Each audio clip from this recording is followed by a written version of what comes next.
Matapos sa mga pag-uulan dala ng sunod-sunod na bagyo na sinabayan pa ng habagat, naitala ng Edmero Clinic ang pagdami ng mga pasyente na nagpapatingin dahil sa iba't ibang karamdaman.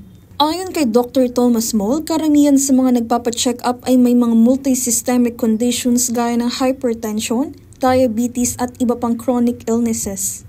Ngunit kapansin-pansin din ang pagtaas ng kaso ng mga sakit na konektado sa malamig at maulan na panahon tulad ng sipon, ubo at lagnat na dulot ng mga rhinoviruses o karaniwang common cold. Yung mga ganitong kaso naman, usually self-limiting, self-limited lang. So nawawala naman siya on its own, siguro within 4 to 7 days. Simula nang bumuti ang panahon, dagsa ang mga residente sa kanilang klinik. Mula sa dating 100 to 150 patients kada araw, umakyat ito sa 200 to 240 patients. Karamihan sa mga ito ay mga nagkaroon ng sipon, ubo at mga batang nagsisimula ng pumasok muli sa eskwela. Isa sa mga dumulog sa klinika ay si Catherine Samper Clores ng Barangay Concepcion Grande, Naguez City, na akay ang kanyang anak na si Christian J.C. Orolfo na ilang araw nang may dry cough. Pag-check-upan ko po sa abo po, kaya tirang aldaw na, day naghahali.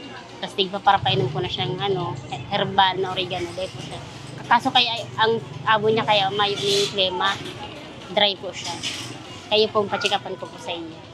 Nagpasalamat siya sa pamahalaang panlalawigan ng Camarines Sur sa pamumuno ni Governor El Rey Villafuerte, katuwang sina Congressman Luigi Villafuerte at Congressman Migs Villafuerte. Salamat po, Gov. El Rey and Luigi and Migs sa libreng check-up po digdi sa Capitol.